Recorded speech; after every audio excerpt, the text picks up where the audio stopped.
Okey, hari ini di Johor, di Paguh dilancarkan iaitu kempen pembudayaan norma baharu. Saya nak bersama dengan rakan setugas iaitu Lisa Osman yang membuat liputan pada hari ini, wakil Astro Awani di Johor. Assalamualaikum Lisa, terima kasih kerana bersama kami pada jam ini. Saya difahamkan Lisa on the way pulang ke Johor Bahru daripada Paguh. Bagaimana sebenarnya laporan pada hari ini? Kita faham Perdana Menteri turun untuk melancarkan kempen ini dan juga ada Menteri Kanan Keselamatan juga, Datuk Seri Ismail Sabri Yaakob. Ada juga mungkin pemimpin lain dan juga bagaimana untuk orang di sana memahami dan juga menyampaikan mesej itu bahawa membudayakan norma baharu itu penting. Bagaimana laporan ini disediakan? Betul Ranjit, terima kasih. Sebenarnya pagi tadi untuk memperkasakan usaha melawan penularan wabak COVID, Perdana Menteri kita Tan Sri Muhyiddin Yassin telah pun melancarkan yang kita tahu kempen pembudayaan norma baharu di Kompleks Sukan Paguh, dan di mana antara intipati dalam ucapannya yang disampaikan, beliau meminta semua kita untuk sama-sama ikuti dan patuhi SOP untuk mencegah wabak pandemik COVID ke-19, pandemik 19.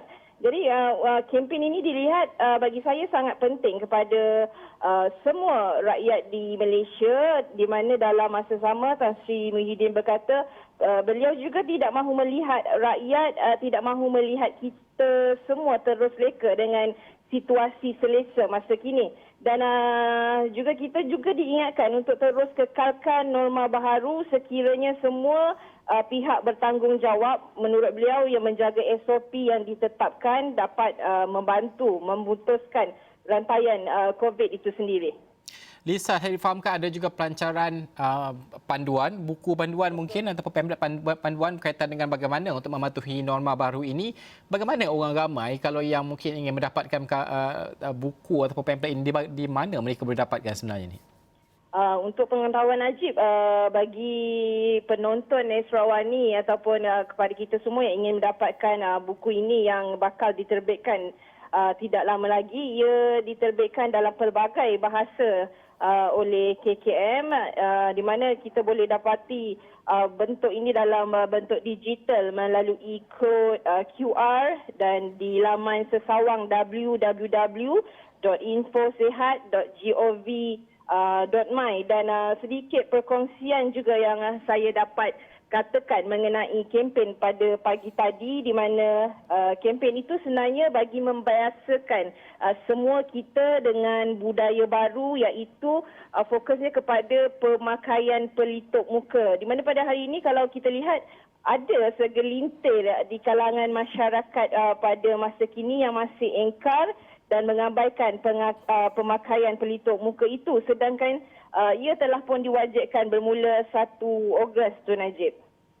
Dan juga tadi ada juga Menteri Kanan Keselamatan Datuk Seri Ismail Sabri Yaakob juga memberikan ucapan, kalau boleh diperincikan sedikit apa diperkatakan. Ada juga yang diperkatakan oleh Datuk Seri Ismail Sabri berkaitan dengan masih ada yang ingkar arahan patuhi SOP ini. Apa yang mungkin ditegaskan? Kalau biasa kita dengar sidang media, Datuk Seri Ismail Sabri Yaakob kerap kali memberi penegasan bahawa penting mematuhi SOP dan sebagainya. Angka tangkapan juga bukan sikit, setiap hari banyak. Apa yang mungkin ditekankan dalam ucapannya tadi?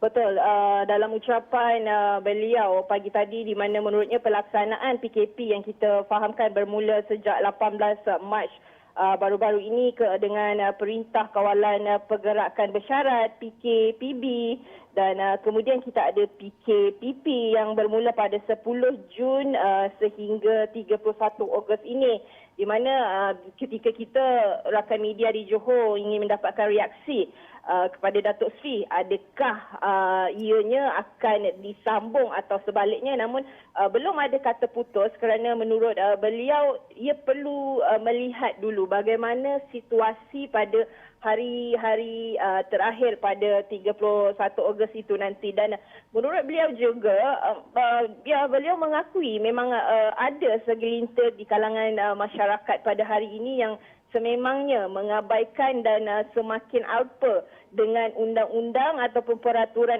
SOP yang telah ditetapkan kerajaan, dan itu sedikit yang amat dikesalkan oleh kerajaan, Najib.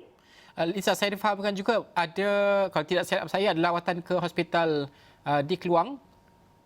Oh, itu di bahagian, kalau tidak silap saya, itu di bahagian Kota Tinggi.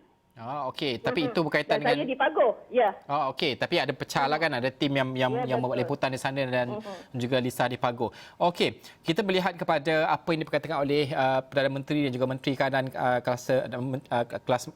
keselamatan ini yang mengatakan bahawa norma baharu ini. Mungkin Lisa sendiri melihat kepada Lisa dah menemui ramai penduduk yang sebelum ini yang kerap kali kita berkempen untuk memastikan bahawa SOP ini dipatuhi. Bagaimana untuk Lisa melihat kempen ini dengan segala perinciannya, adakah ada penambahbaikan yang diwujudkan untuk memberikan kesedaran kepada orang ramai untuk meningkatkan kefahaman mereka dan kepatuhan mereka kepada SOP? Adakah ini terkandung dalam kempen ini?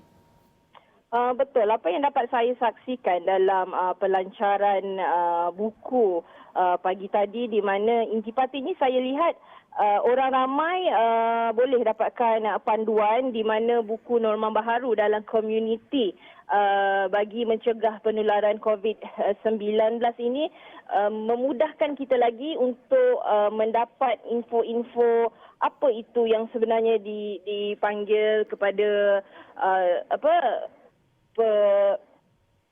bagaimana untuk memperkasakan atau kebudayaan norma baharu, di mana kita ada 3 pendekatan CAPP, iaitu cegah, amalkan, patuhi SOP dan pantau. Lisa, saya nak juga melihat kepada kesediaan pasukan Lisa sendiri di Johor itu, kerana bukan sahaja berkaitan dengan pelancaran ini pada hari ini, kita juga menanti 10 Ogos ini, kalau tidak silap saya, tarikh yang penting, iaitu kita melihat kepada perincian untuk pembukaan sempadan Malaysia dan Johor Bahru. Betul. Bagi persediaan pada 10 Ogos, kami difahamkan pada 10 Ogos itu adalah permohonan kepada warga Malaysia dari Singapura yang ingin pulang ke Malaysia untuk membuat permohonan. Jadi bila saya ada dapatkan juga reaksi pengarah immigration, namun belum ada satu kata putus di mana menurut beliau kemasukan itu akan berlaku pada seawalnya 17 Ogos ini. Jadi mungkin pada 17 Ogos itu nanti dari segi persediaan kita akan cuba dapatkan reaksi daripada pihak immigration sendiri, apakah SOP-nya dari segi persediaan ataupun apakah syarat-syarat ataupun bagi mereka yang ingin memasuki, mungkin ada permohonan yang dibatalkan ataupun apa syarat yang diluluskan bagi mereka yang ingin pulang balik ke Malaysia, khususnya ke Johor Bahru itu nanti, Najib. Okey, Lisa, terima kasih bersama kami pada jam ini. Lisa akan terus membawakan perkembangan terkini dari semasa ke semasa, bukan sahaja berkaitan dengan pembukaan sempadan, tapi malah melihat juga keadaan dan juga perkembangan terkini jangkitan COVID-19. Tidak kira kalau di Johor itu keadaan semasa bagaimana, kepatuhan SOP penduduk di Johor juga bagaimana, itu semua akan dirangkumkan dan juga saya percaya akan dari semasa ke semasa akan terus dibawa oleh Lisa dan juga rakan-rakan setugas yang lain dari Johor. Terima kasih Lisa, selamat memandu pulang ke Johor Bahru. Lisa Othman tadi, wakil kami Esra Wani yang berada di Pagoh, dan juga seorang lagi wakil Esra Wani yang berada di Keluang. Tidak salah saya membawakan laporan yang terkini berkaitan dengan pelancaran pembudayaan norma baharu, dan ini yang dilancarkan oleh Perdana Menteri pada hari ini. Penting untuk kita memberikan kesedaran kepada orang ramai, kerana acap kali kita melihat laporan bahawa pelanggaran SOP ini ataupun diambil ringan oleh orang ramai berkaitan dengan pematuhan kepada SOP ini, kerana kita melihat sekarang ini Malaysia dilanda perebak utama ataupun super spreader ini dari segi kluster Siva Gangga ini yang begitu cepat sekali dan juga begitu ramai sekali yang terdedah kepada jangkitan ini. Ini yang kita perlu jaga diri kita untuk kita memutuskan rantai COVID-19. Perjuangan kita masih lagi belum selesai, musuh kita masih lagi yang sama, COVID-19 yang tidak nyata dan tidak nampak, tapi inilah memerlukan anda semua selaku orang ramai yang kini merupakan barisan hadapan dalam negara memerangi wabak COVID-19. Sekian sahaja cerita, kami akan rangkumkan di laman web kami astro1.com dan pastinya Buletin Awani akan datang. Saya Najib Arif. Assalamualaikum, salam hormat.